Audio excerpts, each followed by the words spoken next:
Let's talk tourism.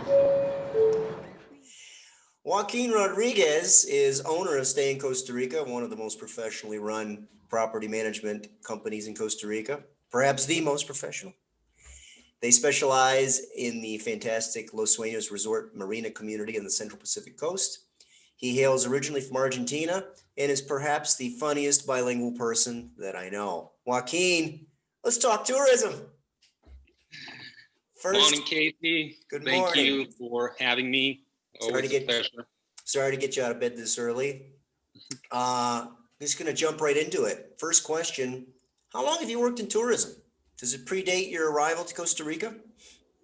No, I started working in tourism in 2002, a couple months after I took what's supposed to be a sabbatical year to Costa Rica and ended being my home where I'm raising my family and where I'm living since 2002, almost 20 years now.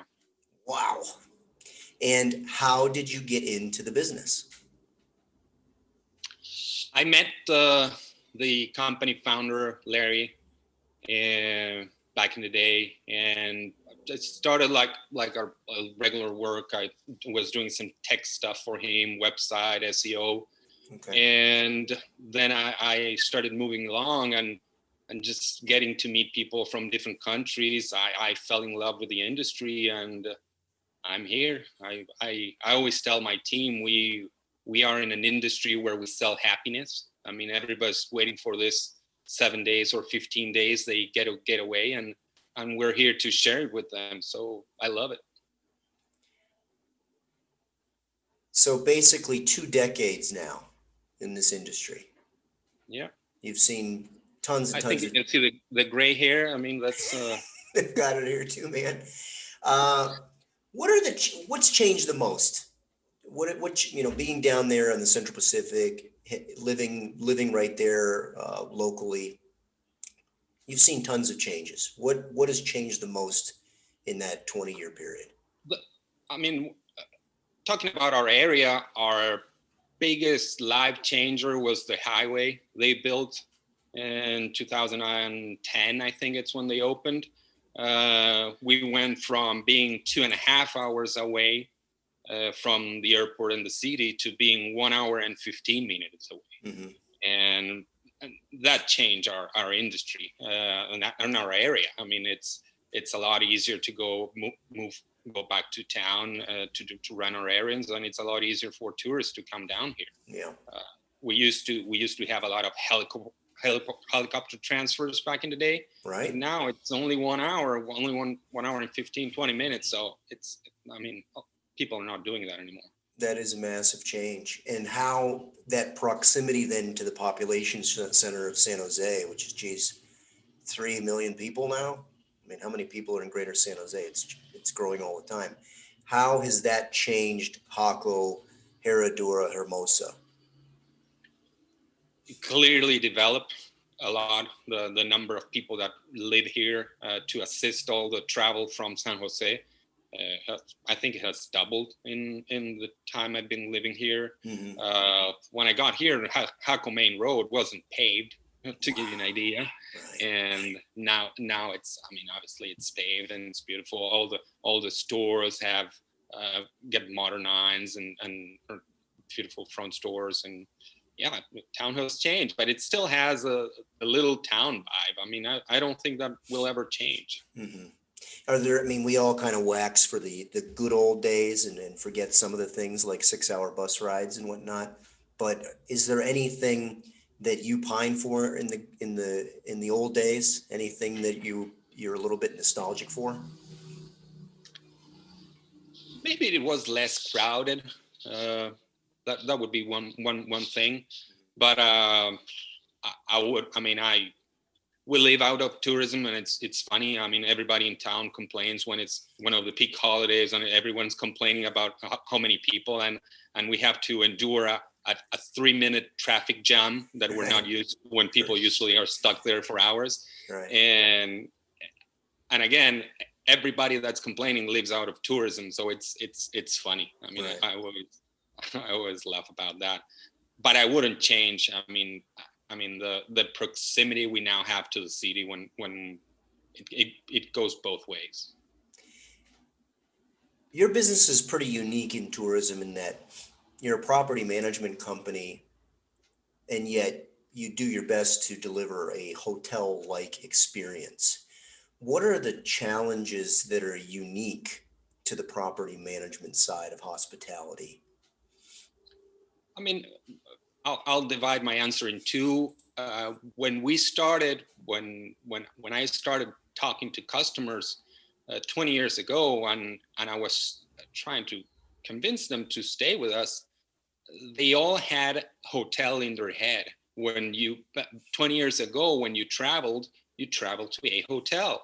So when I tried to explain them that we were not a hotel, that we offered them much more bigger apartments or even houses, they were somehow confused. So from our origins, we made ourselves, our company, a hotel type operation, which it was rare on the vacation rental industry. Things like having a concierge on site that it's going to be here to assist you, handhold the clients through their stay.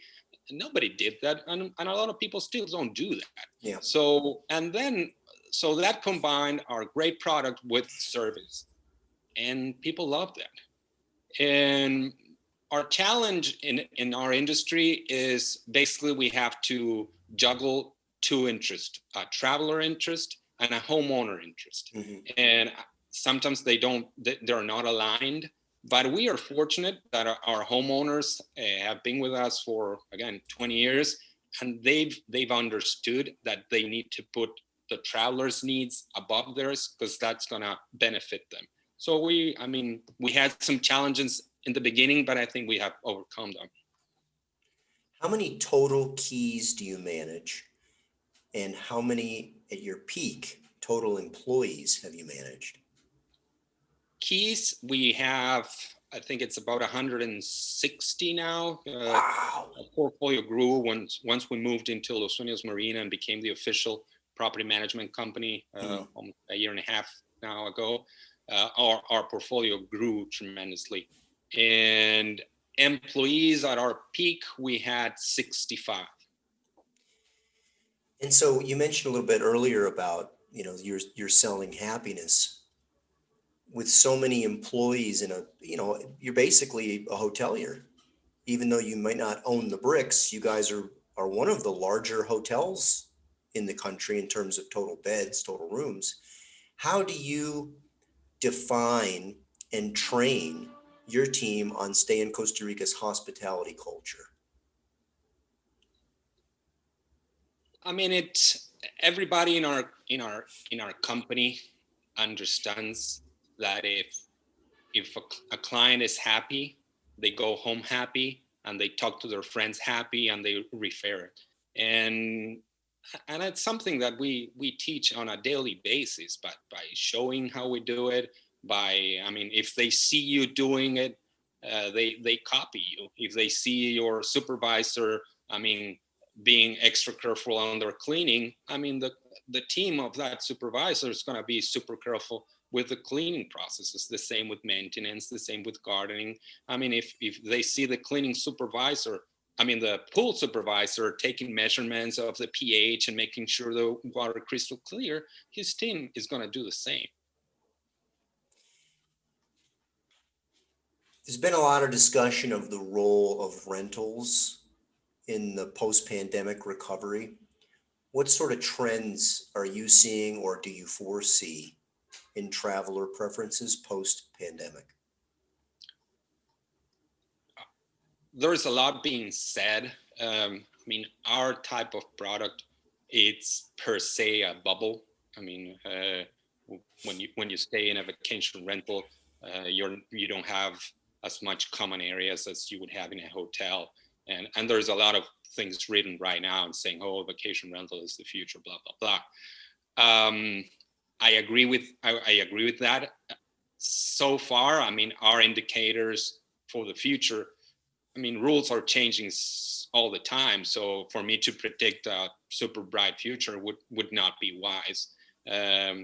with the recent changes the government has made, opening and flexibility, more flexibility on airports, yes, our indicators are showing positive signs. But again, in this weekly changing rules world we live at, to try to predict the future, it's unwise. Yeah. Speaking again on the pandemic topic, we've all made a lot of changes in our tourism-oriented businesses to adapt in the last 7 months. What are our concept, notions, work habits, any of these assumptions that you had to question or change put in this rebuild period? Yeah, a lot. I mean, I always talk to my partner, and we both agree that we've learned in business this 6 months more than what we had learned in the past 20 years. Right. I mean, it has been a crash course in business management and crisis management and marketing and all the areas. A lot of the things that if you asked me last year, oh, you're doing this wrong, I would be convinced that I was right. Homework, working from home, it's been a big change for us. And at the beginning was strange, and we weren't used to it. But there's a lot of our team who work the back end, who don't interact with our customers. There's absolutely no need to have them in our offices, like our accounting team, for example, our marketing team. They don't interact with the customers, so there's no need, and they can stay in their homes safely, and they've been doing since the beginning, and they'll probably stay there because they are enjoying it, spending more time with their family, saving time in commute. So that was a huge change. Yeah. Then we had to relearn cleaning, what cleaning means, what's the difference between cleaning and disinfection. Yeah. And so our whole cleaning crew had to go back to school, and we went back and revised all the products we were using and making sure we're using the right products, and social distancing. It's been new. We've divided our teams in mini bubbles to keep them safe. So lots of changes. And the domestic market also has been very good for you guys as well, right? I mean, I'll be eternally grateful. I mean, we always had a huge local based clientele that has been loyal to us since the beginning of the day. But the level of support they provided us in the last months. I mean, I know that other people in this industry have suffered a lot more because they were not as prepared or as close like us to the city. And for us, I mean, local market, will be forever grateful. What was the biggest surprise? I'm assuming that for a lot of the domestic market, a lot of Costa Ricans in the last 6 months who in some part traveled domestically because they couldn't travel internationally, right? Did you have a lot of first-time visitors to Los Sueños? Yes. And were any of them surprised by, the quality of what's available, or what were their comments to you that maybe you don't hear as much from the foreign market? In our industry, we are prisoners of the review, and we're always, looking out there and see what they're saying about us. We're in some way like we're eternal teenagers in our industry in that way. And a comment that I'm seeing that makes me very happy and proud is how they talk about feeling safe. That's a term that I'm seeing a lot, and this new word that we've never used before, and now we use on a daily basis. I really like the protocols they have, and that's something that makes myself and my team very proud, and it's rare. Before, it was not common to see comments and people saying, yeah, super clean. It felt safe and safe on a not related to security on because we have safeguards and that. It's I felt safe of this virus that it's everywhere. Yeah. Yeah. Because of the nature of your business and that you're on property a lot, you interact with a lot of owners and also a lot of repeat guests. I'm assuming that over your career, you've made a lot of friends with these owners and or repeat customers. Any in particular that are interesting or stand out? I mean, in both, I mean, from the traveler side, I mean, I have groups that travel together and have been coming to Costa Rica since the 2000s. And it's, I mean, I consider them friends, and we share pictures, and we've grown together.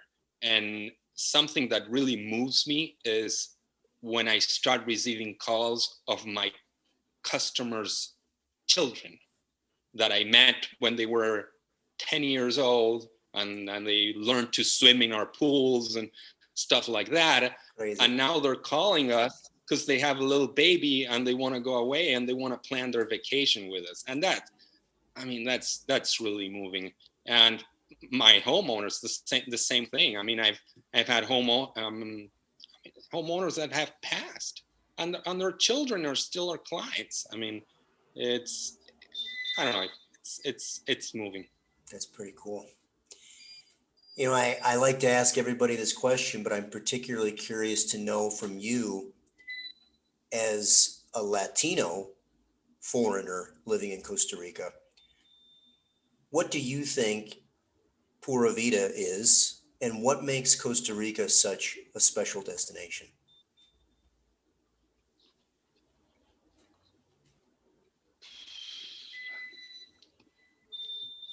Pura Vida, the way I see it is that happiness way of living all Ticos have.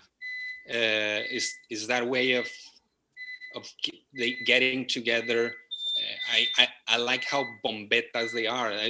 There is one event and they're all excited and they all go and they're all happy and it can be the simplest things. Right. And even in this, I mean, challenging year, where a lot of people are struggling, I mean, you can still see, I mean, they open, oh, now we're orange and now we're yellow, so we can travel, and they come to the beach, and maybe they don't have a lot of money, but they're allowed to spend a little time on the beach. They come and they do it and they're happy with that. Yeah. And you don't see that in a lot of places. I mean, when you travel, you don't see that in a lot of places. When you first moved here from Argentina, what was your culture shock? You know, for people less educated about how gigantic and diverse Latin America is, Argentina is in every way far from Costa Rica. What, from a Latino perspective of, you know, again, as a gringo educated, where we think basically a lot of us think everybody's a Mexican, right? What are the biggest cultural differences between deep South America, Chile, Argentina, and Ticos in terms of culture? The first thing that I was shocked about, and actually I didn't like it when I moved here, is how calm they are. And it's a calmness that moves into even the speed of the way they and I talk now. Because now when I go back to Argentina and visit, they look at me weird and say, why do you speak so slowly? And I'm like, because there's no rush. I mean, where do you want to get? I mean, if you say it faster than me, it's gonna be smarter. It's not. It's less clear. Take your time. Live your life. So at the beginning, that was a big shock. I was like, what's happening with this person? And then you understand, and that's part of the Pura Vida. Yeah. Then you understand it and say, yeah, I mean, they are right. If you had the power and influence to shape Costa Rica's next 20 years, next 20 tourism future years, what are your hopes for the country, for the destination? I think there needs to be a balance between infrastructure and getting better roads, making it easier for people to move around without killing, again, the Pura Vida, the green, the lush. Because, I mean, people come to Costa Rica because it's green and it's beautiful, and then they fall in love because the service and the friendliness. And I think if Costa Rica gets overdeveloped, some of that may. Uh-oh, I think I lost you. Sorry, Joaquin, had little technical difficulties there talking about life in a developing country. I think they're working on the power grid here in San Jose and maybe at your end as well. Well, we do live in the jungle, so. It happens. Just have a couple more questions for you. Sure. I'm always fascinated by the perspective of Latino expats, because Costa Rica is so unique and odd in Latin America, whereas most people who grew up in the U.S., we kind of think of all Latin America as being Mexico. What do you think makes Costa Rica unique in comparison to an Argentina or a Chile or other big, maybe slightly more developed countries in Latin America? What surprised you culturally when you got here? I was born and raised in Argentina, in Buenos Aires, a big city with 10 million people. I moved here in 2002, and the first thing that really shocked me, and I was actually annoyed by it, I couldn't understand it, it's how calm Ticos are, how calm in the way they act, and calm in the way they speak. So at the beginning, I was confused and even annoyed by it. But with time, I understood and I learned there is no need to go faster. I mean, where are we trying to get faster? Nothing's gonna be better if we do it. Faster. If we talk faster, we understand less each other. And so now, when I go and travel back to Argentina, they look at me weird and like, well, why are you talking so slow? What's wrong with you? And that calmness they have, it's makes them great hospitality people, very friendly people, because they take their time, they listen to what you have to say, and that's why people come here, fall in love, because of the beauty of the country and because of the friendliness of their people. Costa Rica has a lot of interesting expressions. You'd know far better than me if they're Tico or not. The one that always resonated with me beyond the ubiquitous Pura Vida is Mas Tiempo Que Vida.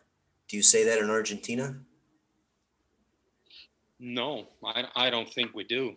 I think it's probably if we have a phrase, it's probably the complete opposite. It's like, do it right now, do it fast, or because you're dying. I don't know. So I think that's a very Tico thing, and it basically, if I had to translate, tell me if I'm wrong, it'd be kind of be here now. They're very present-minded people, not too stressed about yesterday or the future, and that's a big part of Tico culture. Well, I've heard it in other cultures. It's called carpe diem. Sure. So it's again, it's that mindfulness they have of enjoying their time at the beach, their time with their families, and the fact that they say hello to each other by saying Pura Vida, it clearly defines the character of this, lovely Ticos. Your wife is also Argentinian. Mm-hmm. You have two children who are born and raised here. Correct. What sort of Ticoisms or tiquicia, where these children are probably going to end up being more Costa Rican than Argentinian in some ways? Are there things that you observe in them, or maybe their grandparents, where they're like, oh, your kids are not normal Argentinians? They're both different on their gastronomy. I mean, my youngest, I mean, she is, 100% Tica in what she eats. She loves her platanitos. Whenever we say, oh, we're eating at the soda today, she's like, oh yeah. And the older, I would say, on her gastronomy, she's more Argentinian, because she's more into pasta and pizza and stuff like that. And a big difference, I see it when I have friends visiting from Argentina, or when we go visit there, it's their connection with nature. They're not being afraid of a little spider or an ant, or walking with their bare foot on the grass and things like that. Maybe kids who grew up on cities are a bit different on that way. Mm-hmm. Last question. Even in these hard times, we sort of remember tourism's a labor of love. It's a tough industry. We work Christmas, New Year's, Easter. What is it that keeps you in this industry? What do you love about tourism? I think it's a couple things. As you said, we sell happiness. We're here to help families and travelers on that period of 7 days or 15 days that they're waiting their entire year to experiment, and we're here to share it with them. So it's a happy industry per se. And I also like about learning about the different clients and different cultures. They're always here wanting to learn, but at the same time, they're teaching us things from back home, on the way they eat, the way they season their meat, or there's different types. Connecting with other cultures is something I was always very passionate about. And interesting word you mentioned, because it comes up again and again, particularly post-pandemic, when we're talking about what we love about this industry, what we try to deliver to clients. I think ultimately that word is connection. To feel connected to a place, connected to the people, connected to the culture. And I think you guys do a wonderful job. You're a unique supplier, a unique provider in the industry, and that you really have blended hotel hospitality with property management in a way that is a gigantic value add. Thank you so much for your time. It's always fun talking to you. Apologies for the technical issues, and I hope to see you soon, Joaquin. Same to you, Case. Take care. Thank you, man. Have a great day. To you. Let's talk tourism.